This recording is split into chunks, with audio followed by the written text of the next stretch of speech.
Argentine superstar Lionel মেসিকে যখন Neymar সম্পর্কে জিজ্ঞেস করা হয়, তিনি বলেন, কোনো সন্দেহ ছাড়াই নেইমার জুনিয়র বিশ্বসেরা এবং আমি তাকে মন থেকে খুব পছন্দ করি। এবং আর্জেন্টাইন মিডফিল্ডার রদ্রিগো ডিপল বলেছেন, যারা নেইমার জুনিয়রকে ভালোবাসে না তারা ফুটবলই বোঝে না। ফ্রান্সের বিশ্বকাপ জয়ী কিলিয়ান এমবাপ্পে বলেছেন, নেইমার শুধু ফুটবলের রাজা নয়, মহারাজাও বটে। আর্জেন্টাইন গোলকিপার ইমিলিয়ানো মার্টিনেজ বলেছেন, আমি নেইমার জুনিয়রের অনেক বড় ভক্ত। আর্জেন্টাইন বিশ্বকাপ জয়ী তারকা ডিয়েগো ম্যারাডোনা বলেছেন, আগামী 10 বছরে 10 জন মেসি আসবে, কিন্তু আগামী 10,000 বছরেও একজন নেইমার আসবে না।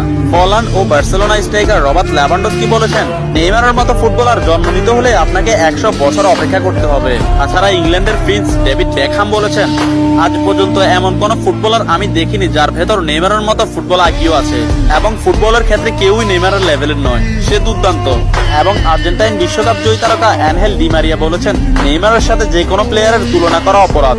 ফ্রান্সের বিশ্বকাপ জয়ী তারকা কারিম বেনজেমা বলেছেন, যারা নেইমারকে নিয়ে সমালোচনা করেন তারা ফুটবল বোঝেন না। ম্যানচেস্টার সিটির কোচ পেপ গার্দিওলা বলেছেন, আমার ক্যারিয়ারে নেইমার মানেই সবকিছু। আমি মাঝে মধ্যে নেইমারের খেলা দেখে আমার দলের উপর সেটা বিস্তার করি। এবং স্পেনের বিশ্বকাপ জয়ী তারকা জেরার্ড পিকে বলেছেন, নেইমার ইতিহাসের সেরা খেলোয়াড়। অন্যদিকে লা লিগা সভাপতি তাবাস বলেছেন, নেইমার লা লিগার সম্পদ। এক সাংবাদিক